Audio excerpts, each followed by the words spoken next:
I'm going to rank the top 5 music festivals and shows that I worked this past year. Starting with number 5, we have Submersion. Submersion was the smallest festival that I've ever worked, and that's kind of what made it so great.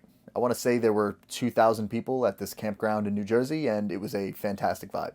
It felt like everyone knew each other, it was so easy to get around, and the camping aspect made it so that everyone was pretty self-sufficient. This show didn't have a lot of the pressure that the big shows have, like huge crowds of people or long transport times, so it made for a pretty smooth experience as far as the medical team was concerned.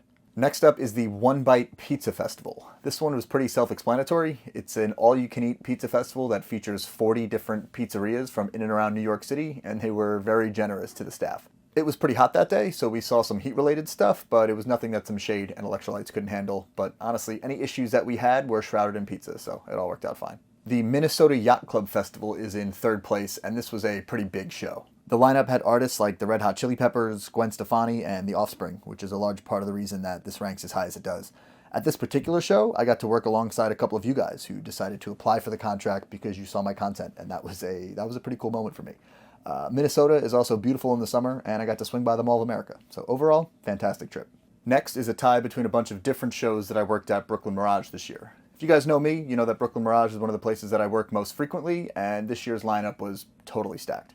Swedish House Mafia, Deadmau5 and Test Pilot, Subtronics, Martin Garrix, even Shaquille O'Neal threw down this year. I frequently knock artists off of my bucket list by working there, and I even run into a lot of you guys. You know, if we've ever met in person, it was probably there. So it's rarely a bad time working there. Long live Brooklyn Mirage. And in first place, and my favorite contract that I worked this year, was EDC. EDC is a floating music festival that takes place on a cruise ship sailing from Miami to the Bahamas and back. Everyone from Sarah Landry and Sullivan King to Eli Brown and Chris Lorenzo were featured, and I couldn't believe how well it all worked. The logistics of a show like this actually made sense, and it was cool to see how people could be watching a set, go eat and take a shower, and then come back to the same set. It did feel a little bit crowded at times, but everyone got to stretch their legs in the Bahamas, and it all went way smoother than I anticipated.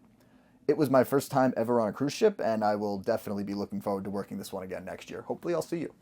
If I were to list all of the honorable mentions for this video, it would probably be like 2 hours long, but See Here Now in Asbury Park, New Jersey, Govball NYC, and Rolling Loud LA easily could have made this list, so I'm considering doing a separate breakdown for each of those contracts, so stay tuned. But until then, I will be answering any and all questions you guys have in the comments below, and hopefully I will see you at the next show. Not like in the medical tent, just like in general. But yeah, be mad good.